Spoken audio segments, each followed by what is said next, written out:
See what they talking about today. See what the Mavs killed the Clippers, man. No Kawhi. They lose by 124-73. No Kawhi. Paul George got to go crazy on them nights. He got to put up a 40 ball.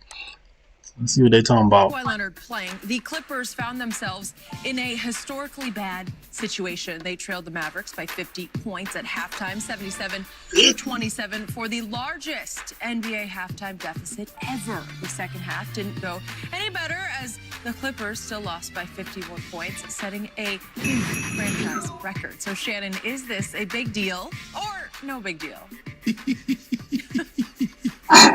Shannon gonna get a kick out of this. That's a good thing I got multiple television sets because I would not have been able to see this, and I needed to see it to believe it.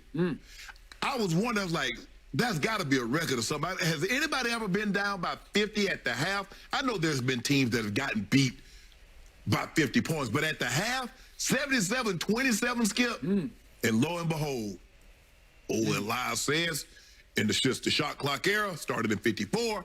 This is the most lopsided halftime deficit in NBA history. Skip it, look, what it shows me is that the Clippers have the same issues that they have last year. They get up, they rise to the occasion to play the Lakers. And then everybody else, their NBA championship, their playoffs is centered around the Lakers. And when they don't play the Lakers, this is what happened. And we saw this a lot last year. I think we saw Memphis, Skip. I think it was Memphis that beat them one game last year by 30 or 40. And it also goes to show you that Paul George is who we thought he was. All this motion, I got my swag back. I buried what happened in the past. I buried that in the bubble. You the same guy, bro. Ain't nothing changed. Shannon, you might be right. Paul George is Paul George. He is who he is. You can't keep doing the same thing and repeatedly and act like that ain't just who you are. At some point, that's just you, bro. You disappear with no shows. I understand that Kawhi's out, and Kawhi now, had that happened to LeBron, anytime something happened to LeBron, he flopping. Kawhi went down like he got shot in the Western movie. My guy got hit in the back of the head, had to get 5 stitches. He's gonna Shannon on that nonsense. Bro, Kawhi was leaking. You can't compare that to that little Nick. LeBron flopped and hit something while flopping. That's not the same as getting elbowed in the mouth by a 6'10" dude. That's not the same, bro. Boy, Shannon, no, he be reaching. In Miami, and you and everybody else talking about he flopped. Michael Jordan when it went down. Wait, do we have the picture of Kawhi on the floor with blood all over him? Thank you. He got 8 stitches in his mouth. First of all, Skip Bayless, you already know. You see that? First of all, Skip. Flopped? Seriously? I didn't say he flopped. Flop? I didn't say he flopped. I said he went down like somebody shot him in a Western movie. Well, he got smashed in the mouth and it required 8 stitches. First of all. And he's probably in concussion protocol. There's blood all over everywhere. How about this? This is how you do it, Skip. My God, Ernestine thought he was dying. She said, get him to the hospital. You know that when you're in combat and you're sweating, your blood is pumping, the heart is beating fast. Any little cut is gonna gush blood. That's the way it works, Skip Bayless. You know that. Is that flopping? I did. Did he get cut? Yes. There you go. I said, had LeBron James done that, you, along with everyone else, would have said he flopped. I did. That's because LeBron would do it. He would fall out like that, and then nobody even touch him. That's why it's a difference. Don't try to make it like bleeding is the same as somebody nick his nose and he did not say Kawhi flopped.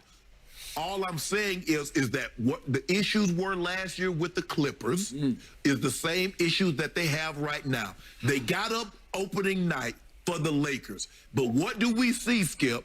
Or they get up for the Nuggets. They get up for these teams, and then they're like, oh, well, okay, we good now. Paul George, you can't let this happen. I understand that Kawhi's not there, and stop doing this. I want him to stop doing that because every game that they lose, oh, this was on me. This was on me. This was on me. This was on me. I'm tired of you saying that. I need you to do something about that so they stop being on you. You right about that, though. Phone ringing.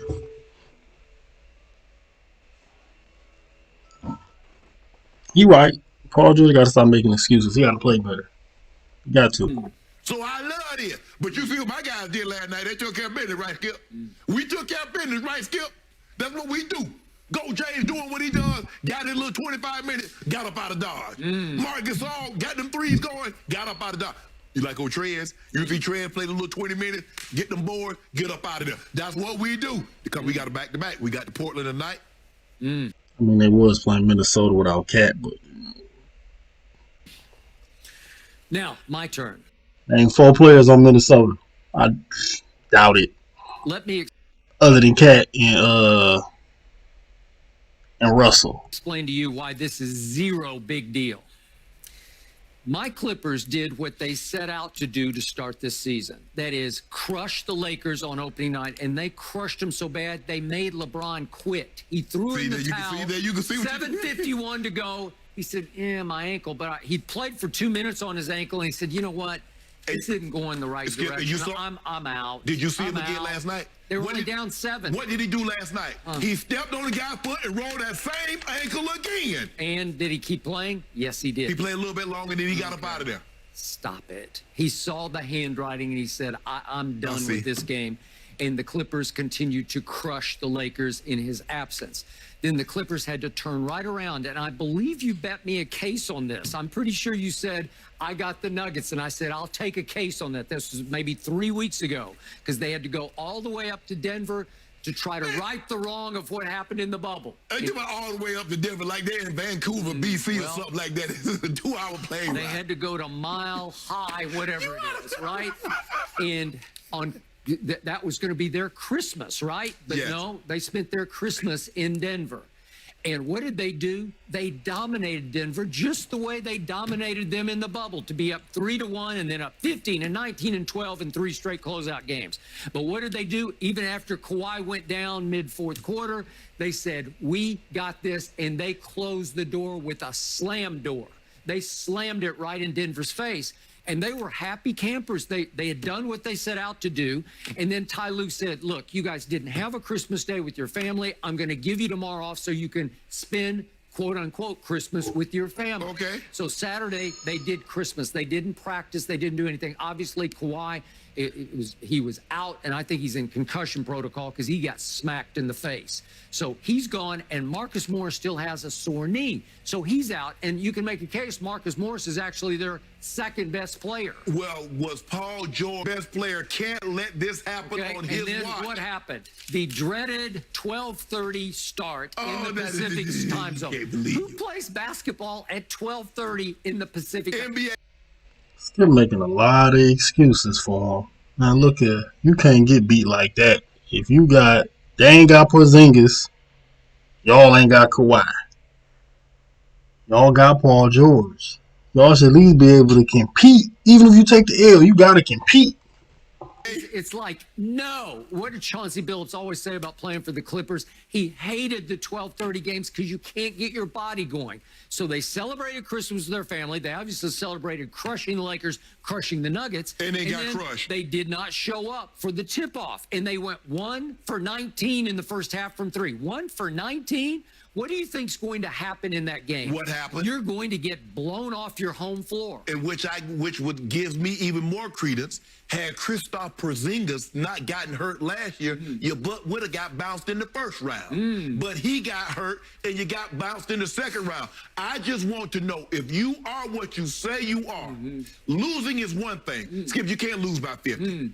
Without your best player and your leader and your heart and your soul, Kawhi Leonard. first of all, as Ty Lue says, we all feed off Kawhi. Skip, that is your problem. And as soon as you and Ty Lue realize that you do not have a leader, Paul George blamed that loss on Doc Rivers. Kawhi Leonard and everybody else blamed that loss on Trez Harrell. That's what your problem is that you look to blame everybody else. It is painful to see Trez in actual shape, lean out after the way he looked in the bubble. Shooting It jumpers. was ugly. Hey, Trez shooting jumpers. Trez facing up. Wait until you play real teams and you have to have Trez play real defense because he can't play defense. He's about 6'6". I just want to know who Paul George is going to blame for that performance. Is that Doc's fault? He blamed himself. Skip, I heard the Skip. He blamed that the last. By the way, he blamed the last 3 games that they lost against the Nuggets on himself. Who's the player you call Baby Bird? Who's that guy? Luka. Luka Doncic. My name is Luka. Who was the runaway favorite for preseason MVP, right? Yeah. And what have I told you again and again about Luka? He cannot shoot a lick. I can't tell. From French lick to can't shoot a lick. That's what we got here. And would you believe that Luka has started off this year 2 for 16 from 3? He was 0 for 5 against the Clippers, or they'd really been buried. And guess right? what he did? 2 for 16? And you realize that's 17%? Skip, you told me. He can't shoot. You telling me that everybody telling Paul George is this two-way player. He can't do nothing with Luka. He can't do nothing. If you go back and look at it last year, Luka had the conga line to the basket.